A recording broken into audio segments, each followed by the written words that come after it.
Hi ಎಲ್ಲರಿಗೂ ನಮಸ್ಕಾರ. ಸಂಕ್ರಮಣ ಬಂತು, ವೆರೈಟಿ ಚಟ್ನಿ ಬೇಕಾಗ್ತಾವಲ್ಲ. ಸೊ ಇವತ್ತಿನ ವಿಡಿಯೋದಾಗ ನಾನು 3 ಥರ ಚಟ್ನಿ ಮಾಡೋದು ಹೆಂಗಂತ ತಿಳಿಸ್ಕೊಡ್ತೀನಿ. ಗುರೆಳ್ ಚಟ್ನಿ, ಶೇಂಗಾ ಚಟ್ನಿ ಮತ್ತು ಅಗಸಿ ಚಟ್ನಿ ಮಾಡೋದು ಹೆಂಗಂತ ನೋಡೋಣ. ಆಮೇಲೆ ನನ್ನ ಚಾನಲ್ನ ಸಬ್ಸ್ಕ್ರೈಬ್ ಮಾಡಿರಿ, ಈ ವಿಡಿಯೋಕ್ಕೊಂದು ಲೈಕ್ ಕೊಡಿರಿ, ಕಮೆಂಟ್ ಮಾಡಿರಿ, ನಿಮ್ಮ ಫ್ಯಾಮ್ಲಿ ಮತ್ತು ಫ್ರೆಂಡ್ಸ್ಗೆ ಶೇರ್ ಮಾಡಿರಿ. ಸೊ ನೋಡೋಣ ನಡೀರಿ ಅಗಸಿ ಚಟ್ನಿ, ಗುರೆಳ್ ಚಟ್ನಿ ಮತ್ತು ಶೇಂಗಾ ಚಟ್ನಿ ಮಾಡೋದು ಹೆಂಗಂತ.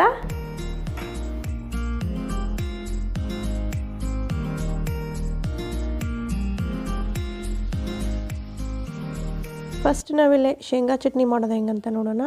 ನಾನಿಲ್ಲಿ 1 ಬೌಲ್ನಷ್ಟು ಶೇಂಗಾನ ನೀಟಾಗಿ ಹುರಿದು ಸಿಪ್ಪಿ ತೆಗೆದು ತಗೊಂಡೀನಿ. ಆಮೇಲೆ ಇವನು ಮೀಡಿಯಮ್ ಫ್ಲೇಮ್ ಒಳಗೆ ಇಟ್ಟು ಹುರಿದ್ರೆ ಸಿಪ್ಪಿ ಈಸಿಯಾಗಿ ಬಿಚ್ಕೋತಾವು.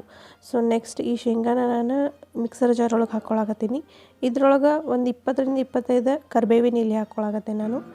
ಆಮೇಲೆ 15ರಿಂದ 20 ಬೆಳ್ಳುಳ್ಳಿ ತೊಗೊಂಡೀನಿ, ಇವನು ಮಿಕ್ಸರ್ ಜಾರ್ ಒಳಗೆ ಹಾಕ್ಕೊಳಕತ್ತೀನಿ.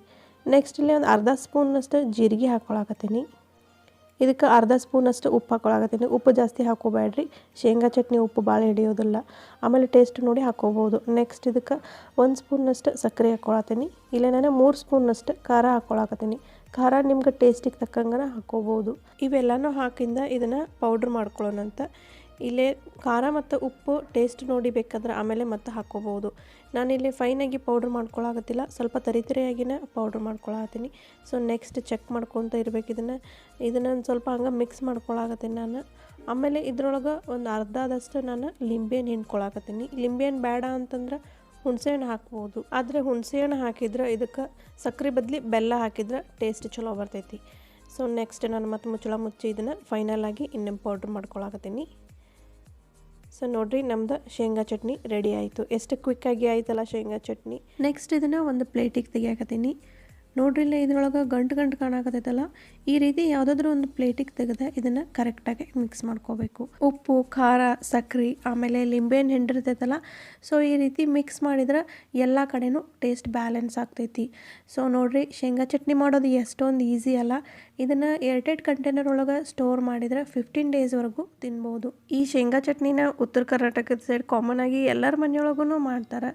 ಆಮೇಲೆ ಈ ಚಟ್ನಿ ಜೊತೆ ಒಂದು ಸ್ವಲ್ಪ ಮೊಸರು ಹಾಕ್ಕೊಂಡು ಕಟಕ್ ರೊಟ್ಟಿ ಜೊತೆ ತಿಂದ್ರೆ ಮಸ್ತ್ ಅನ್ನಿಸ್ತೈತಿ. ಶೇಂಗಾ ಚಟ್ನಿ ಅಂತ ರೆಡಿ ಆಯಿತು. ನೆಕ್ಸ್ಟ್ ನಾವಿಲ್ಲಿ ಗುರೆಳ್ ಚಟ್ನಿ ಮಾಡೋದು ಹೆಂಗಂತ ನೋಡೋಣ.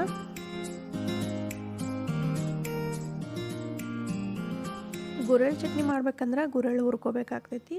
ನಾನಿಲ್ಲಿ 1 ಬೌಲ್ನಷ್ಟು ಗುರೆಳ್ ತೊಗೊಂಡಿನಿ. ಇವನ್ನ ಒಮ್ಮೆ ಹುರ್ಕೊಳ್ಳೋದಿಲ್ಲ, ಅರ್ಧ ಮಾಡಿ 2 ಸತಿ ಹುರ್ಕೋತೀನಿ. ಒಮ್ಮೆ ಹಾಕಿ ಹುರಿದ್ರೆ ಇವ ಕರೆಕ್ಟಾಗಿ ಹುರಿಯೋದಿಲ್ಲ. ಇಲ್ಲೇ ಒಂದು ಪ್ಯಾನ್ ಕಾಯಕ್ಕಿಟ್ಟೀನಿ. ಆಮೇಲೆ ಗ್ಯಾಸನ್ನು ಮೀಡಿಯಮ್ ಫ್ಲೇಮ್ ಇಟ್ಟೆ ನಾನು.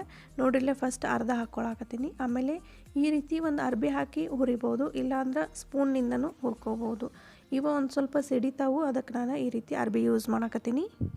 ಸೊ ಈ ರೀತಿ ಅರ್ಬಿ ಹಾಕಿ ರೌಂಡ್ ಹುರ್ಕೋಬೇಕು. ಆಮೇಲೆ ಇವನ್ನ ಚೆಕ್ ಮಾಡ್ಕೊತಾನೆ ಇರಬೇಕು, ಇಲ್ಲಕ್ಕಂದ್ರೆ ಹೊತ್ತು ಹೋಗ್ಬಿಡ್ತಾವೆ ಇವು. ನಾನಿಲ್ಲ ಗ್ಯಾಸ್ನ ಮೀಡಿಯಮ್ ಫ್ಲೇಮ್ ಇಟ್ಟು ಕರೆಕ್ಟಾಗಿ 1.5 ನಿಮಿಷ ಹುರಿದೇನಿ. ಸೊ ನೋಡ್ರಿಲ್ಲ ಈ ರೀತಿ ಸಿಡಿಯಾಕತ್ತಾವಂದ್ರೆ ಇವ ರೆಡಿ ಆದಂಗೆ ಗ್ಯಾಸ್ನ ಆಫ್ ಮಾಡ್ಬೇಕು. ನೆಕ್ಸ್ಟ್ ಇವನ್ನ ಇಮಿಡಿಯೇಟಾಗಿ 1 ಪ್ಲೇಟ್ ಒಳಗೆ ಆರು ಹಾಕ್ಬೇಕು ಇವನು. ಸೊ ನೋಡ್ರಿಲ್ಲೇ ನಾನು 1 ಪ್ಲೇಟ್ ಒಳಗೆ ಆರು ಹಾಕ್ಕೊಳಕತ್ತೀನಿ. ನೆಕ್ಸ್ಟ್ ಇವನ್ನ ಈ ರೀತಿ 1 ಸ್ಪೂನ್ಲೆ ಸ್ಪ್ರೆಡ್ ಮಾಡ್ಕೊಳಕತ್ತೀನಿ. ಇದೇ ರೀತಿ ನಾನು ಈ ಸೆಕೆಂಡ್ ಬ್ಯಾಚನ್ನು ಹಿಂಗೆ ಹುರಿದ ಇವನು ಹಿಂಗೆ ಆರು ಹಾಕ್ಕೊಳಕತ್ತೀನಿ. ಸೊ ನೋಡ್ರಿಲ್ಲೇ ಸೆಕೆಂಡ್ ಬ್ಯಾಚು ರೆಡಿ ಆಗೈತಿ. ಆಮೇಲೆ ಈ ಗುರೆಳ್ ಕಂಪ್ಲೀಟಾಗಿ ಕೂಲ್ ಆಗಬೇಕು.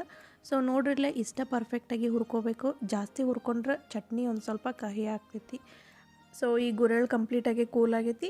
ನೆಕ್ಸ್ಟ್ ಇದನ್ನು ಮಿಕ್ಸರ್ ಜಾರಿಗೆ ಹಾಕ್ಕೊಳ್ಳೋಣಂತ. ಸೊ ನೋಡ್ರಿಲ್ಲೇ ನಾನು ಒಂದು ಮಿಕ್ಸರ್ ಜಾರ್ ಒಳಗೆ ಹಾಕ್ಕೊಳಕತ್ತೀನಿ. ಇದರೊಳಗನ 15ರಿಂದ 20 ಕರಿಬೇವಿನ ಎಲೆ ಹಾಕ್ಕೊಳಕತ್ತೀನಿ. ಆಮೇಲೆ 10ರಿಂದ 15 ಬೆಳ್ಳುಳ್ಳಿ, ಅರ್ಧ ಸ್ಪೂನಷ್ಟು ಜೀರಿಗೆ, ಆಮೇಲೆ ಅರ್ಧ ಸ್ಪೂನ್ನಷ್ಟು ಉಪ್ಪು ಭಾಳ ಹಾಕಬೇಡ್ರಿ. ಆಮೇಲೆ ಇಲ್ಲಿ ನಾನು 2 ಸ್ಪೂನ್ನಷ್ಟು ಖಾರ ಹಾಕ್ಕೊಳಕತ್ತೀನಿ. ಈ ಗುರೆಳ್ ಚಟ್ನಿ ಒಳಗೆ ಇಷ್ಟ, ಮತ್ತು ಜಾಸ್ತಿ ಏನೋ ಐಟಮ್ಸ್ ಹಾಕ್ಕೊಳಂಗಿಲ್ಲ. ಸೊ ಇದನ್ನು ಫೈನಾಗಿ ಪೌಡ್ರ್ ಮಾಡ್ಕೊಳಕತ್ತೀನಿ. ಆಮೇಲೆ ಈ ಚಟ್ನಿ ಒಳಗೆ ಲಿಂಬೆಹಣ್ಣು ಮತ್ತು ಸಕ್ಕರೆ ಏನು ಹಾಕೋಂಗಿಲ್ಲ, ಹಂಗೆ ಇದು ಟೇಸ್ಟ್ ಅನ್ನಿಸ್ತೈತಿ. ಬೇಕಿದ್ರೆ ಇನ್ನೊಂದು ಸ್ವಲ್ಪ ಉಪ್ಪು ಮತ್ತು ಖಾರ ಟೇಸ್ಟ್ ನೋಡಿ ಹಾಕೋಬೋದು. ನೋಡಿರಿ, ನಮ್ಮದು ಗುರೆಳ್ ಚಟ್ನಿ ರೆಡಿ ಆಯಿತು. ಗುರೆಳ್ ಚಟ್ನಿ ಮಾಡೋದನ್ನು ಎಷ್ಟೊಂದು ಈಸಿ ಅಲ್ಲ. ಆಮೇಲೆ ಇದನ್ನು ಏರ್ಟೈಟ್ ಕಂಟೈನರ್ ಒಳಗೆ ಸ್ಟೋರ್ ಮಾಡಿದ್ರೆ ಇದನ್ನೂ ಒಂದು 15 to 20 ಡೇಸ್ ಒಳಗೆ ತಿನ್ಬೋದು. ಗುರೆಳ್ ಚಟ್ನಿ ಅಂತ ರೆಡಿ ಆಯಿತು. ನೆಕ್ಸ್ಟ್ ಕ್ವಿಕ್ಕಾಗಿ ಅಗಸಿ ಚಟ್ನಿ ಮಾಡೋದು ಹೆಂಗಂತ ನೋಡೋಣ. ಅಗಸಿ ಚಟ್ನಿನೂ ಅಗಸಿ ಹುರ್ಕೊಂಡನ್ನು ಮಾಡ್ತಾರೆ. ಸೊ ಒಂದು ಪ್ಯಾನ್ ಕಾಯಕ್ಕಿಟ್ಟೆ ನಾನು. ಇಲ್ಲೇ 1 ಬೌಲ್ನಷ್ಟು ಅಗಸಿ ತೊಗೊಂಡೀನಿ.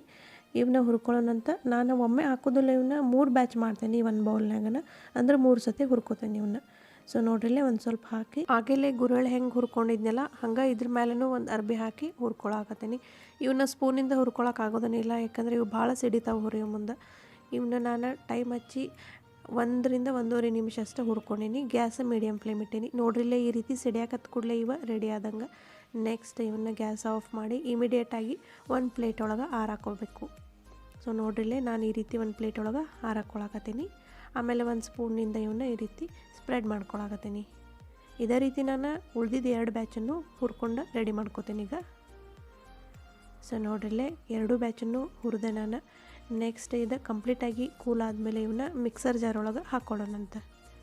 ನೋಡ್ರಿ ಇವ ಇಷ್ಟ ಪರ್ಫೆಕ್ಟಾಗಿ ಹುರಿಬೇಕಿವು. ಕಲರೂ ಭಾಳ ಚೇಂಜ್ ಏನಾಗಿಲ್ಲ. ಸೊ ಇಷ್ಟ ಪರ್ಫೆಕ್ಟಾಗಿ ಇವನ್ನ ಹುರ್ಕೋಬೇಕು. ಸೊ ನೆಕ್ಸ್ಟ್ ಇವನ್ನ ಒಂದು ಮಿಕ್ಸರ್ ಜಾರ್ ಒಳಗೆ ಹಾಕ್ಕೊಳ್ಳೋಣಂತ.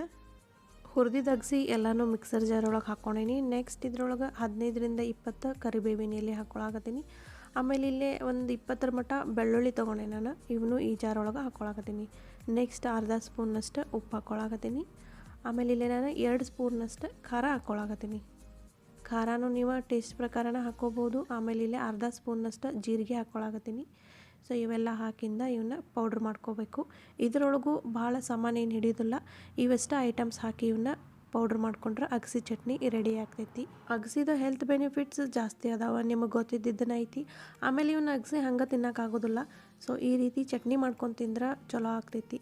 ಆಮೇಲೆ ಈ ಚಟ್ನಿನ ಭಾಳ ಅಂದರೆ 8 ದಿನದ ಮಟ್ಟ ಅಷ್ಟೇ ಸ್ಟೋರ್ ಮಾಡಿ ತಿನ್ಬೇಕು. ಜಾಸ್ತಿ ದಿನ ಇದನ್ನು ಸ್ಟೋರ್ ಮಾಡಬಾರ್ದು. ಸೊ ನೋಡಿದ್ರಲ್ಲ ಅಗಸಿ ಚಟ್ನಿ, ಗುರೋಳ್ಳು ಚಟ್ನಿ ಮತ್ತು ಶೇಂಗಾ ಚಟ್ನಿ ಮಾಡೋದು ಎಷ್ಟೊಂದು ಕ್ವಿಕ್, ಆಮೇಲೆ ಅಗದಿ ಕಡಿಮೆ ಟೈಮ್ ಒಳಗೆ ರೆಡಿ ಆಗ್ತೈತಿ. ನೀವು ಈ 3 ಚಟ್ನಿ ರೆಸಿಪಿನ ಮನೆಯೊಳಗೆ ಟ್ರೈ ಮಾಡಿರಿ. ನನಗೆ ಕಮೆಂಟ್ನಾಗ ತಿಳಿಸ್ರಿ ಹೆಂಗಾಗೈತಿ ಅಂತಂದು. ಇನ್ನೊಂದು ಹೊಸ ರೆಸಿಪಿಯೊಂದಿಗೆ ನಿಮ್ಮನ್ನು ಭೇಟಿ ಆಗ್ತೀನಿ. ಧನ್ಯವಾದಗಳು.